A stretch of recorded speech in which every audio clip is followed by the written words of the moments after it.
Hello साथियों, तो ये UP triple SC auditor and assistant accountant के लिए जो है पहला प्रैक्टिस सेट है। यहाँ पर मैं जितने भी इंपॉर्टेंट पीवाईक्यू और एमसीक्यू हैं वो यहाँ पर जो है इस प्रैक्टिस सेट में आप सभी को सॉल्व कराऊंगा। ठीक है, तो आज यहाँ पर जो मैंने चैप्टर लिया है वो आज मैंने आपका ये चैप्टर लिया। देखिए, ये चैप्टर ऐसा है कि ये आपका पहले वाले पार्ट में यानी कि यहाँ के लिए भी इंपॉर्टेंट है और दूसरे वाले पार्ट में जो कंप्यूटर वाला सेक्शन है यहाँ के लिए भी इंपॉर्टेंट है, क्योंकि ये एक ऐसा चैप्टर है जिससे क्वेश्चन आपको कंप्यूटर में भी काफी सारे देखने को मिलते हैं।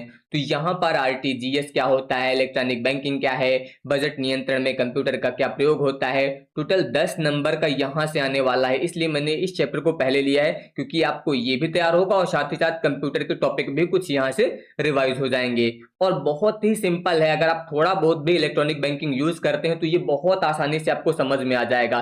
तो आज के क्वेश्चन जो है वो मैंने थोड़ा सा इजी टू मॉडरेट लिए हैं और यहाँ पर मैंने लगभग 50 एमसीक्यू लिए हैं आज की क्लास में, जिसमें मैं आपको easy to moderate question solve कराऊंगा। फिर कल मैं आपको इसी के जो है हार्ड लेवल के क्वेश्चन भी सॉल्व कराऊंगा। ठीक है, इसके अलावा आप सभी को पता है कि 10+ फुल मॉक टेस्ट की बैच जो है जिसकी फीस सिर्फ अभी 199 है, इसके साथ आपको कंप्लीट नोट्स दिए जा रहे हैं यहाँ पर रिवीजन के लिए बिल्कुल फ्री में। ठीक है, यहाँ पर आपको सभी चैप्टर वाइज जो है वन लाइनर नोट्स भी मिल जाएंगे और फुल डिटेल नोट्स भी मिल जाएंगे, चैप्टर वाइज एमसीक्यू मिल जाएंगे, यूपीजी के कंप्यूटर इनके नोट्स के साथ साथ आपको जो है सेक्शनल टेस्ट भी आपको एलवे क्लासेस ऐप पर देखने को मिल जाएंगे। ठीक है, तो इसके लिए आप लोग ये ऐप जरूर इंस्टॉल कर लीजिएगा क्योंकि यहाँ पर पेड बैच के साथ साथ आपको फ्री कंटेंट भी प्रोवाइड किया जा रहा है। ठीक है, बाकी जो ये क्लासेस हो रही हैं इनकी पीडीएफ तो मैं अपने टेलीग्राम पर जो है वो शेयर कर दूंगा। ठीक है, तो आप लोग टेलीग्राम जरूर ज्वाइन करके रखिएगा, यहाँ पर आपको पीडीएफ मिलती रहेंगी। चलिए देखिए, यहां पर क्वेश्चन लिया गया है सबसे पहले कि आरटीजीएस का पूर्ण रूप क्या है। ये तो लगभग सभी को पता होगा। ठीक है,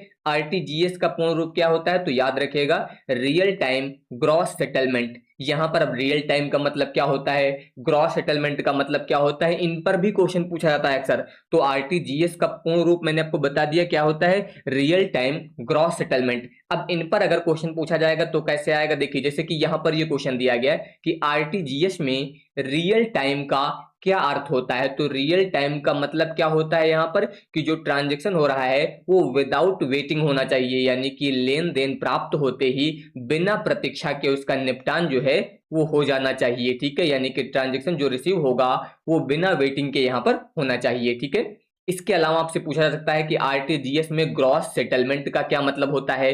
तो ग्रॉस सेटलमेंट का मतलब क्या होता है कि प्रत्येक लेन देन का जो है बिना नेटिंग के अलग अलग निपटान। तो ये आप लोग याद रखिएगा कि इंडिविजुअल जो सेटलमेंट होता है of each transaction without netting होना चाहिए। ठीक है, तो ये ग्रॉस सेटलमेंट का अर्थ होता है। इसके अलावा आरटीजीएस के माध्यम से प्रेषित की जाने वाली न्यूनतम राशि कितनी है, ये अक्सर पूछा जाता है, ये कंप्यूटर में भी कई बार क्वेश्चन आया है। ठीक है, तो यहां पर न्यूनतम राशि की बात हुई है तो याद रखिएगा, रियल टाइम ग्रॉस सेटलमेंट के लिए जो न्यूनतम राशि है वो 2 लाख रुपए है। कितनी है, 2 लाख। अधिकतम की इसके लिए कोई सीमा नहीं रखी गई है, लेकिन न्यूनतम की यहाँ पर सीमा रखी गई 2 लाख, यानी कि यहाँ पर इसका यूज जो हम लोग आरटीजीएस का कब करते हैं, जब यहाँ पर बड़े मूल्य का लेन देन करना होता है तब आरटीजीएस का प्रयोग किया जाता है, क्योंकि इसकी न्यूनतम राशि कितनी है वो 2 लाख है। ठीक है, इसके अलावा आरटीजीएस लेन देन के लिए आरबीआई द्वारा निर्धारित अधिकतम राशि क्या है। अभी मैंने बताया कि न्यूनतम राशि तो निर्धारित की गई है लेकिन इसकी अधिकतम राशि जो है निर्धारित नहीं है। तो आप बता सकते हैं कि आरबीआई ने जो है कोई ऊपरी अधिकतम सीमा जो है वो निर्धारित नहीं की है। न्यूनतम सीमा 2 लाख रुपए है और ऊपरी सीमा यहाँ पर इसकी निर्धारित नहीं है। इसके अलावा आरटीजीएस प्रणाली वर्तमान में कब उपलब्ध रहती है, यानी कि इसका यूज आप कब कर सकते हैं। तो आरटीजीएस का उपयोग आप जो है 24 गुणे 7 गुणे 365, यानी कि आप पूरे साल यहाँ पर जो है इसका यूज जो है किसी भी समय कर सकते हैं। 24 गुणे 7 गुणे 365, ये याद रखिएगा, सभी दिनों में इसका यूज किया जा सकता है क्योंकि यहाँ पर जो है इसका यूज आप नेट बैंकिंग के माध्यम से कर सकते हैं। ठीक है, तो इसलिए इसका यूज आप कभी भी कर सकते हैं। इसके अलावा अगला क्वेश्चन है कि भारत में आरटीजीएस प्रणाली का संचालन किसके द्वारा किया जाता है। तो यहां पर अगर आरटीजीएस की बात की जाए तो इसका संचालन किसके द्वारा किया जाता है, इसका संचालन जो है भारतीय रिजर्व बैंक यानी कि आरबीआई के द्वारा जो है यहां पर इसका संचालन किया जाता है। ठीक है, तो ये याद रखेगा, आरबीआई के द्वारा इसका संचालन किया जाता है। अगला यहाँ पर है आरटीजीएस भुगतान को अंतिम और अपरिवर्तनीय क्यों माना जाता है? देखिए यहाँ पर मैंने सभी टाइप के क्वेश्चंस लिए हैं, यानी कि सिंपल से सिंपल क्वेश्चन आपका चाहे पूछा जाए, चाहे हार्ड से हार्ड लेवल का पूछा जाए, तो इसलिए मैं सभी टाइप के क्वेश्चन आपको कराऊंगा। बस आप लोग प्रैक्टिस जितनी भी कराई जा रही है उसको अच्छे से आप लोग तैयार करते रहिएगा, ठीक है। कोई भी क्वेश्चन यहाँ से स्किप नहीं होना चाहिए, बस इतना ध्यान रखिएगा। तो यहाँ पर क्या बोला गया कि आरटीजीएस भुगतान को अंतिम और अपरिवर्तनीय क्यों माना जाता है? तो याद रखिएगा, क्योंकि इसका निपटान जो होता है वो आरबीआई की पुस्तकों में अंतिम रूप से होता है। ये आप लोग याद रखिएगा, इसका सेटलमेंट जो है वो फाइनल कहां पर होता है? आरबीआई बुक्स में होता है, ठीक है। तो ये याद रखिएगा। आरटीजीएस संदेश प्राप्त होने के बाद लाभार्थी बैंक को सामान्यतः कितने समय में जो है खाते में क्रेडिट करना चाहिए? तो इसके लिए जो है 30 मिनट के अंदर अंदर जो है यहाँ पर ट्रांजेक्शन हो जाना चाहिए। कितने मिनट के अंदर अंदर? 30 मिनट के अंदर अंदर। तो ये आप लोग याद रखिएगा।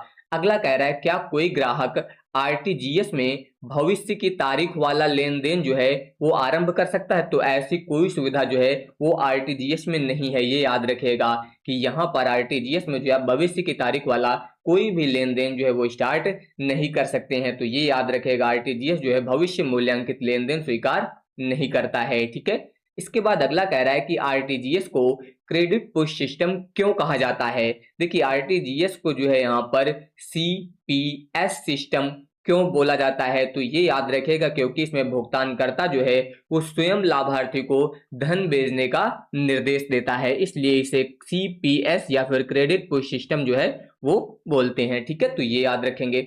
अगला कह रहा है कि आरटीजीएस और नेफ्ट की प्रसंस्करण पद्धति में सही अंतर कौन सा है? यानी कि आरटीजीएस और इसके अलावा नेफ्ट की प्रसंस्करण पद्धति में डिफरेंस क्या है?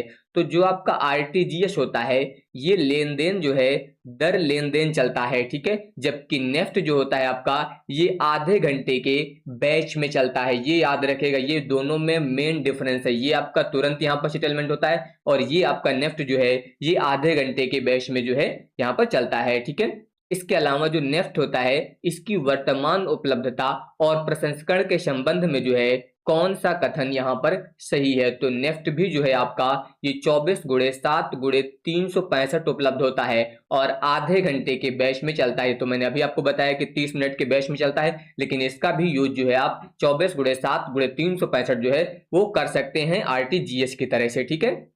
इसके अलावा नेफ्ट में राशि सीमा के संबंध में आरबीआई का सामान्य नियम क्या है? तो आरबीआई ने जो है यहाँ पर नेफ्ट के लिए ना तो कोई न्यूनतम सीमा रखी है और ना ही कोई अधिकतम सीमा रखी गई है, ठीक है। लेकिन बैंक जो है अपनी सीमा यहाँ पर रख सकते हैं, यानी कि अलग अलग बैंक हैं तो वो अपनी सीमा निर्धारित कर सकते हैं यहाँ पर नेफ्ट के लिए। लेकिन यहाँ पर आरबीआई ने जो है नेफ्ट की कोई न्यूनतम सीमा और अधिकतम सीमा कोई नहीं रखी है। जबकि आरटीजीएस में आपको मैंने बताया था कि न्यूनतम सीमा 2 लाख रुपए कम से कम होनी चाहिए, ठीक है।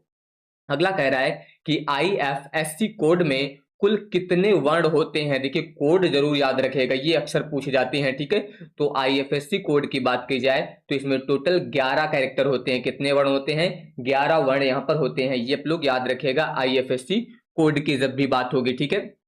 इसके अलावा आईएफएससी कोड का 5वां वर्ण सामान्यतः क्या होता है? तो 5वां कोड हमेशा जो है ये आपका 0 होता है। किसी भी बैंक का अगर आईएफएससी कोड है तो उसका जो 5वां कैरेक्टर होगा वो हमेशा 0 होगा, ठीक है। ये याद रखिएगा। इसके बाद अगला क्वेश्चन कह रहा है कि बैंकिंग लेन देन में यूटीआर का पूर्ण रूप क्या होता है? तो यूटीआर बोलते हैं यूनिक ट्रांजेक्शन यहाँ पर रेफरेंस। क्या बोला जाता है? यूनिक ट्रांजेक्शन रेफरेंस, यानी कि इसका जो पहला विकल्प दिया गया आपका यूनिक ट्रांजेक्शन रेफरेंस बोला जाता है यूटीआर को, ठीक है। इसके बाद अगला क्वेश्चन कह रहा है कि आईएमपीएस का पूर्ण रूप क्या है? ये तो आप सभी को पता होगा, सबसे ज्यादा स्कैन करके पेमेंट आप लोग आईएमपीएस से या फिर यूपीआई से करते हैं, ठीक है। तो आईएमपीएस का मतलब क्या होता है? आईएमपीएस की अगर बात की जाए तो इसका मतलब होता है इमीडिएट पेमेंट सर्विस। क्या होता है? Immediate payment service. ये आईएमपीएस का जो है पूर्ण रूप होता है, अक्सर पूछा जाता है। अगला कह रहा है कि भारत में आईएमपीएस सेवा का संचालन जो है वो किस संस्था के द्वारा किया जाता है? तो अगर आईएमपीएस की बात की जाए तो ये जो है किसके द्वारा किया जाता है? तो ये आपका एनपीसीआई द्वारा। एनपीसीआई का मतलब याद रखिएगा national payment corporation of India, इससे आप नोट कर लीजिए, ठीक है। एनपीसीआई का मतलब मैंने क्या बताया? National payment corporation of India होता है, ठीक है। इसके बाद अगला कह रहा है कि यूनिफाइड पेमेंट इंटरफेस यानी कि यूपीआई की बात हो रही है, किस संस्था द्वारा विकसित किया गया है? तो यूपीआई भी जो है आपका एनपीसीआई के द्वारा ही विकसित किया गया है, ये भी याद रखिएगा। इसका मतलब मैंने अभी आपको बता दिया है, national payment corporation of India होता है, इसी के द्वारा जो है आपका यहाँ पर अभी मैंने बताया था यूपीआई हो गया और आईएमपीएस, दोनों जो है इसी के द्वारा जो है यहाँ पर विकसित किए गए हैं। ठीक है, अगला कह रहा है यहाँ पर ध्यान दीजिए कि यूपीआई में वर्चुअल पेमेंट एड्रेस यानी कि वीपीए का मुख्य लाभ क्या होता है? तो इसका मुख्य लाभ ये होता है, यूपीआई आप लोग यूज करते हैं, दुकानों पर कोई सामान लेते हैं तो वहां पर यूपीआई से आप पेमेंट करते हैं, तो आप सभी को पता होगा कि उसके लिए ना तो किसी खाता संख्या की जरूरत है, ना ही आपको आईएफएससी कोड देने की जरूरत है, यानी कि आप बिना खाता संख्या और आईएफएससी के जो है वो भुगतान कर सकते हैं। तो ये इसका जो है मुख्य लाभ होता है यूपीआई का। ठीक है, तो ये याद रखिएगा, वर्चुअल पेमेंट एड्रेस का मतलब क्या है, यहाँ पर इसमें खाता संख्या और आईएफएससी साझा किए जो है बिना आप भुगतान कर सकते हैं।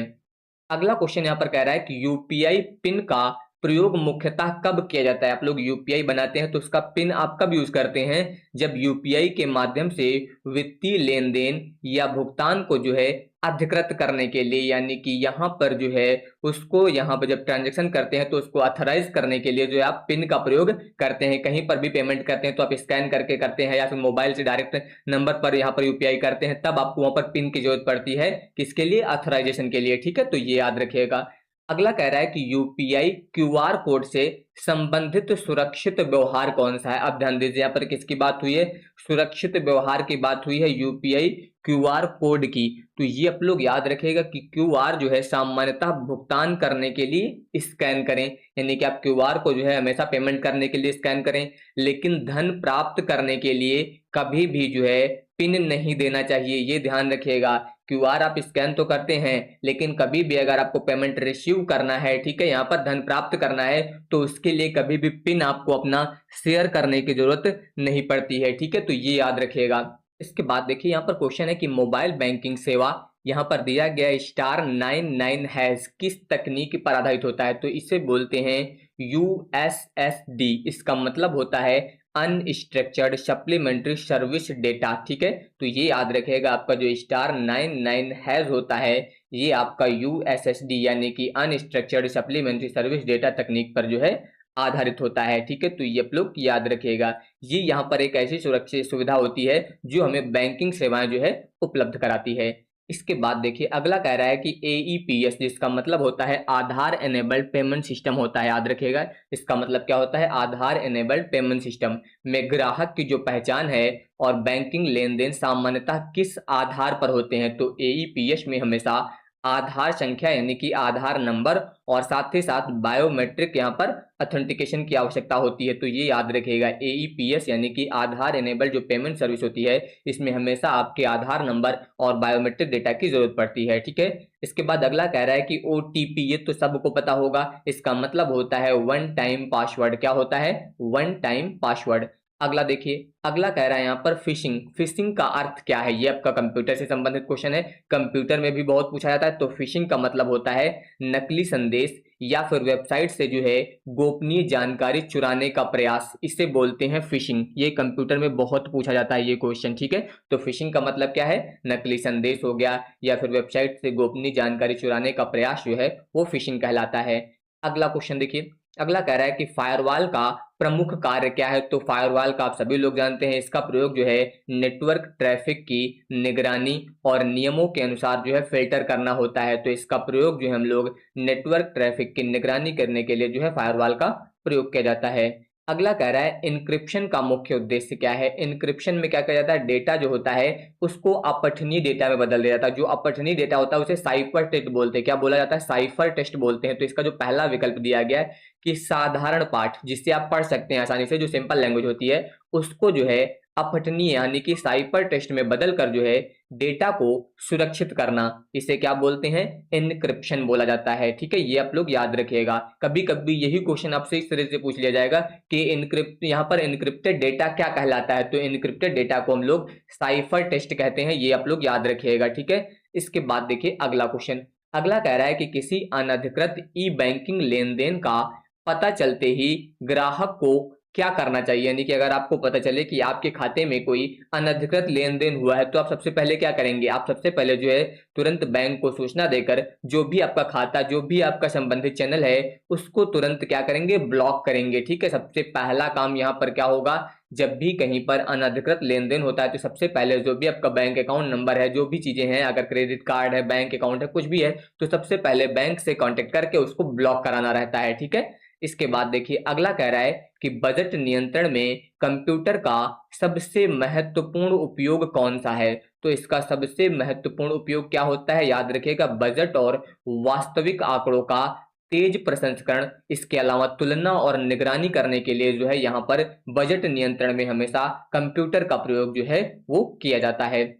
अगला कह रहा है यहाँ पर कि व्यय बजट आपका कितना है, 5 लाख है। वास्तविक व्यय कितना है, 5,40,000 है। तो आपसे यहाँ पर व्यय विचलन पूछ रहा है। यहाँ पर क्या पूछा गया आपसे, इसमें आपसे व्यय विचलन पूछा जा रहा है। बस फॉर्मूला आपको सिंपल से याद रखना है कि व्यय विचलन बराबर होता है यहाँ पर वास्तविक व्यय, याद रखिएगा, वास्तविक व्यय और माइनस होता है व्यय बजट।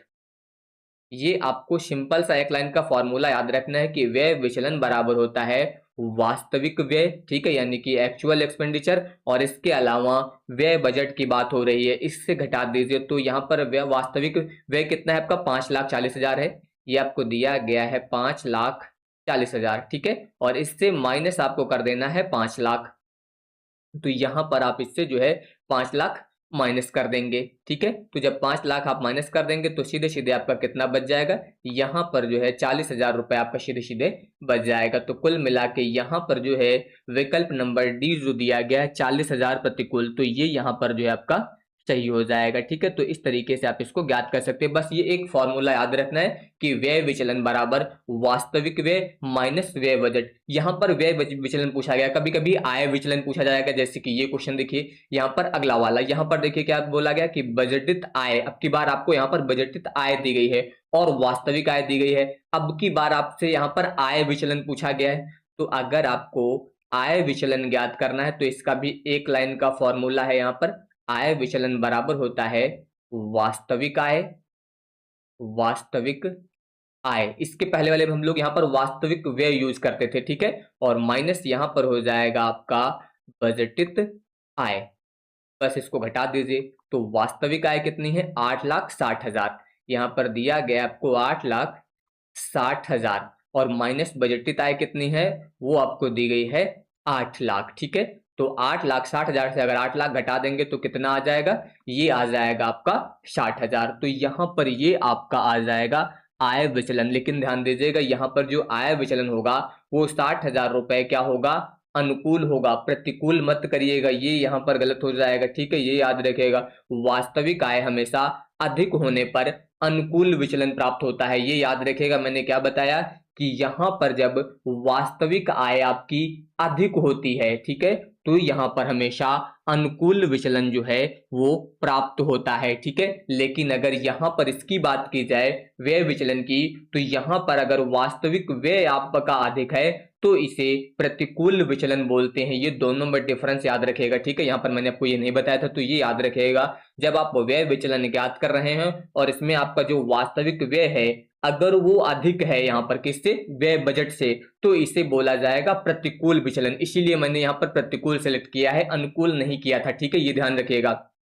और सेम यहाँ पर भी था, तो यहाँ पर जो है आपकी वास्तविक आय बजटित आय से ज्यादा थी, इसलिए यहाँ पर आय विचलन जो होगा वो आपका कैसा होगा, अनुकूल होगा। ठीक है, तो ये ध्यान रखिएगा। अगर यही मान ऋणात्मक आ जाता तो फिर ये प्रतिकूल हो जाता। ठीक है, तो ये ध्यान रखिएगा। इसके बाद देखिए अगला कह रहा है कि स्प्रेडशीट में बजट के विभिन्न संभावित परिणामों का परीक्षण करने के लिए कौन सी सुविधा उपयोगी होती है। तो यहाँ पर स्प्रेडशीट की बात हुई है, यानी कि ये एक्सेल का क्वेश्चन है। तो याद रखिएगा, स्प्रेडशीट में बजट के विभिन्न संभावित परिणामों का परीक्षण करने के लिए हमेशा व्हाट इफ या फिर सिनेरियो एनालिसिस का प्रयोग किया जाता है। किसका प्रयोग करते हैं, व्हाट इफ या फिर सिनेरियो एनालिसिस का प्रयोग किया जाता है इसके लिए। इसके अलावा कह रहा है कि सेल B2 से B13 तक मासिक व्यय कुल निकालने के लिए यहाँ पर सही स्प्रेडशीट सूत्र का कौन सा है। यहाँ पर ध्यान दीजिए, आपसे जो है एक्सेल का सूत्र पूछा गया, इसीलिए मैंने बोला था कि ये चैप्टर आपका कंप्यूटर में भी काम आएगा और आपके पहले वाले पार्ट में भी काम आएगा। देखिए हमेशा जब भी आपको टोटल निकालना होता है, कुल निकालना होता है, तो वहां पर हम लोग सम फार्मूला यूज करते हैं। कौन सा फार्मूला यूज करते हैं? सम फार्मूला का यूज करते हैं। इसका यूज यहाँ पर हम लोग एवरेज निकालने के लिए करते हैं। काउंट फंक्शन का यूज हम लोग संख्याएं यहाँ पर जो नंबर दिए थे उनको काउंट करने के लिए, यानी कि कितने नंबर यहाँ पर दिए गए, कितने सेल फिल हैं, ठीक है। यहाँ पर मैक्सिमम वैल्यू निकालने के लिए इसका प्रयोग हम लोग करते हैं। तो यहाँ पर जो है कुल निकालने के लिए, टोटल निकालने के लिए हम लोग सम वैल्यू का प्रयोग करेंगे, यानी कि सम फार्मूला का प्रयोग किया जाएगा। अगला देखिए, अगला कह रहा है कि बजट डेटा के विश्लेषण में पाइवोट टेबल का मुख्य उपयोग क्या है। देखिए पाइवोट टेबल की अगर बात की जाए तो इसका प्रयोग हम लोग एक्सेल में करते हैं, और ये हमेशा बड़े डेटा को जो है समूहबद्ध यानी कि सारांशित और तुलना करने के लिए प्रयोग किया जाता है। जब भी कोई बड़ा डेटा दिया जाता है, बड़ा डेटा समूह होता है, तो उसकी तुलना करने के लिए हम लोग पाइवोट टेबल का प्रयोग करते हैं, उसको सारांशित करने के लिए पाइवोट टेबल का प्रयोग करते हैं, और उसको समूहबद्ध करने के लिए भी जो है पाइवोट टेबल का प्रयोग है। इसके बाद अगला कह रहा है कि बजट डैशबोर्ड का प्रमुख उद्देश्य क्या होता है। जो बजट डैशबोर्ड होता है इसका मुख्य उद्देश्य क्या होता है, तो ये हमेशा मुख्य संकेतकों और विचलनों को दृश्य रूप में दिखाता है। दृश्य रूप यानी कि समझने वाले रूप में आपको जो है वो दिखाता है। तो ये आप लोग यहाँ पर याद रखिएगा।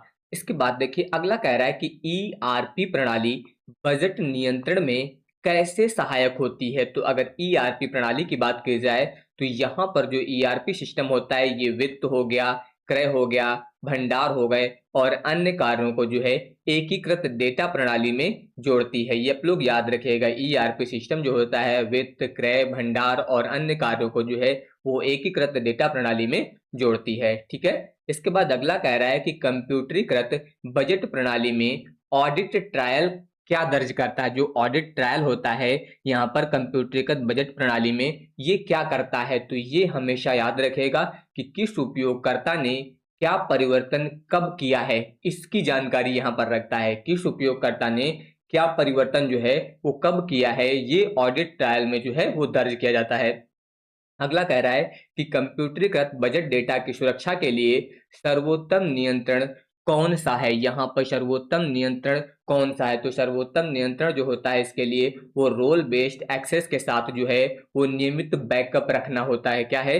रोल बेस्ड एक्सेस के साथ नियमित बैकअप रखना जो है यहाँ पर कंप्यूटरीकृत बजट डेटा की सुरक्षा के लिए सर्वोत्तम नियंत्रण होता है, ठीक है। इसके बाद देखिए अगला, ये तो आप सभी को पता होगा कि लैन का सामान्यतः क्षेत्र क्या होता है। लैन आप जानते हैं लोकल एरिया नेटवर्क बोलते हैं।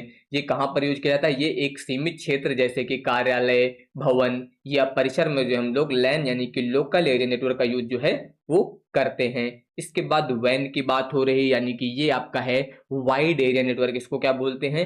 Wide area network. ये जो होता है ये एक बड़े भौगोलिक क्षेत्र में जो है नेटवर्कों को जोड़ता है। इसे इंटरनेट भी कहते हैं। वैन को इंटरनेट भी बोला जाता है, ये याद रखेगा। वाइड एरिया नेटवर्क कहलाता है आपका, इसे इंटरनेट भी कहते हैं। और ये बड़े क्षेत्रों में जो है नेटवर्कों को जोड़ता है, ठीक है। इसके बाद देखिए अगला यहाँ पर दिया गया इंट्रानेट। क्या, ध्यान दीजिए, यहाँ पर इंटरनेट नहीं लिखा है, इंट्रानेट लिखा है। इंट्रानेट जो होता है आपका, ये किसी भी संगठन के भीतर जो है उपयोग होने वाला एक निजी नेटवर्क होता है, ठीक है। किसी भी ऑर्गेनाइजेशन के अंदर जो है यूज होने वाला जो प्राइवेट नेटवर्क होता है उससे इंट्रानेट यहाँ पर बोला जाता है, ठीक है। तो ये आप लोग याद रखिएगा। अगला कह रहा है वीपीएन। वीपीएन बोलते हैं वर्चुअल प्राइवेट नेटवर्क को। किसे बोलते हैं? वर्चुअल प्राइवेट नेटवर्क को, ठीक है। इसका मुख्य उद्देश्य पूछ रहा है तो याद रखेगा कि सार्वजनिक नेटवर्क पर सुरक्षित यानी कि एन्क्रिप्टेड टनल बनाने के लिए जो है यहाँ पर वीपीएन का प्रयोग किया जाता है, यानी कि वर्चुअल प्राइवेट नेटवर्क का प्रयोग जो हम लोग सार्वजनिक नेटवर्क पर सुरक्षित एन्क्रिप्टेड टनल बनाने के लिए इसका प्रयोग करते हैं, ठीक है। इसके बाद देखिए अगला कह रहा है कि क्लाउड कंप्यूटिंग का सही अर्थ क्या है। क्लाउड कंप्यूटिंग का सही अर्थ क्या है, तो याद रखेगा कि इंटरनेट के माध्यम से मांग पर कंप्यूटिंग संसाधन प्राप्त करना, ठीक है। ये याद रखेगा, इंटरनेट के माध्यम से जो कंप्यूटिंग संसाधन प्राप्त किए जाते हैं उससे हम लोग क्लाउड कंप्यूटिंग के द्वारा जो है वो समझ सकते हैं, ठीक है। अगला कह रहा है कि इंटरनेट ऑफ थिंग्स यानी कि आईओटी किसे कहा जाता है। यहाँ पर जो है आईओटी यानी कि इंटरनेट ऑफ थिंग्स जो है वो किसे कहा जाता है? तो याद रखिएगा कि सेंसर और कनेक्टिविटी वाले जो भौतिक उपकरण होते हैं, यानी कि उपकरणों का जो नेटवर्क होता है, उसे IoT यानी कि इंटरनेट ऑफ थिंग्स बोलते हैं। किसे बोलते हैं? जो सेंसर होते हैं आपके, जो कनेक्टिविटी वाले भौतिक उपकरणों का जो नेटवर्क होता है, उसे यहाँ पर IoT बोला जाता है। ये सारे क्वेश्चन जो आपके कंप्यूटर के लिए भी इंपॉर्टेंट है और आपके पहले वाले पार्ट के लिए भी इंपॉर्टेंट है। ठीक है, इसके बाद देखिए अगला क्वेश्चन यहाँ पर कह रहा है कि NFC तकनीक का सामान्यतः उपयोग क्या है? तो यहाँ पर जो है NFC तकनीक का सामान्यतः उपयोग आपसे पूछ रहा है। तो इसका उपयोग जो है वो कम दूरी पर संपर्क रहित संचार और इसके अलावा टैप टू पे के लिए यहाँ पर प्रयोग करते हैं, यानी कि कार्ड को जो है टैप करके पे करने के लिए यहाँ पर NFC तकनीक का प्रयोग किया जाता है, यानी कि कम दूरी का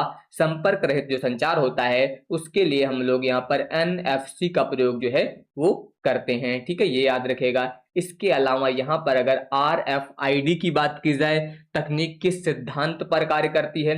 तो यहाँ पर RFID इसका मतलब क्या होता है? तो ये तो आप सभी को पता होना चाहिए। यहाँ पर बात हो रही है रेडियो फ्रीक्वेंसी आइडेंटिफिकेशन की। ठीक है, तो यहाँ पर RFD तो रेडियो फ्रीक्वेंसी की बात आ गई। इसका मतलब रेडियो तरंगों से टैग लगी वस्तु की पहचान या ट्रैकिंग करने के लिए हम लोग इसका प्रयोग यहाँ पर करते हैं। आप किसी मॉल वगैरह में जाते हैं तो वहां पर देखते हैं जो टैग लगा रहता है उसको स्कैन करने के लिए इसका प्रयोग करते हैं, रेडियो तरंगों से टैग लगी वस्तु की पहचान करने के लिए। ठीक है, इसके बाद देखिए अगला कह रहा है कि डिजिटल सिग्नेचर मुख्यतः किन गुणों को सुनिश्चित करते हैं? देखिए डिजिटल सिग्नेचर आप कब यूज करते हैं? जब कहीं पर आपको ऑथेंटिकेशन यानी कि प्रमाणिकता की जरूरत होती है, डेटा अखंडता की जरूरत होती है, यानी कि जहां पर भी सिक्योरिटी की जरूरत होती है, जहां पर भी आपको ऑथराइजेशन की जरूरत होती है, वहां पर आप डिजिटल सिग्नेचर का यूज जो है वो करते हैं। ठीक है, तो ये याद रखिएगा।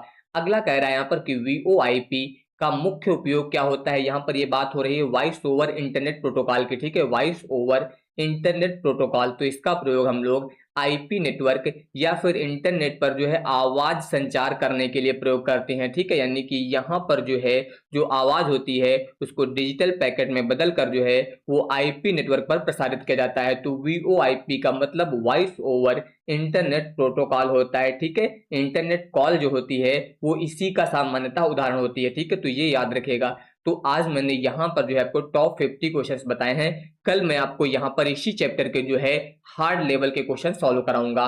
बाकी आप सभी लोगों को चैनल को सब्सक्राइब जरूर कर लेना है। आप सभी को पता है कि 10+ फुल मॉक टेस्ट की बैच जो है जिसकी फीस सिर्फ अभी 199 है, इसके साथ आपको कंप्लीट नोट्स दिए जा रहे हैं यहाँ पर रिवीजन के लिए बिल्कुल फ्री में। ठीक है, यहाँ पर आपको सभी चैप्टर वाइज जो है 1 लाइनर नोट्स भी मिल जाएंगे और फुल डिटेल नोट्स भी मिल जाएंगे। चैप्टर वाइज MCQ मिल जाएंगे, UPG के कंप्यूटर इनके नोट्स के साथ साथ आपको जो है सेक्शनल टेस्ट भी आपको एलवे क्लासेस ऐप पर देखने को मिल जाएंगे। ठीक है, तो इसके लिए आप लोग ये ऐप जरूर इंस्टॉल कर लीजिएगा क्योंकि यहाँ पर पेड बैच के साथ साथ आपको फ्री कंटेंट भी प्रोवाइड किया जा रहा है। ठीक है, बाकी जो ये क्लासेज हो रही हैं इनकी PDF तो मैं अपने टेलीग्राम पर जो है वो शेयर कर दूंगा। ठीक है, तो आप लोग टेलीग्राम जरूर ज्वाइन करके रखिएगा, यहाँ पर आपको PDF मिलती रहेंगी।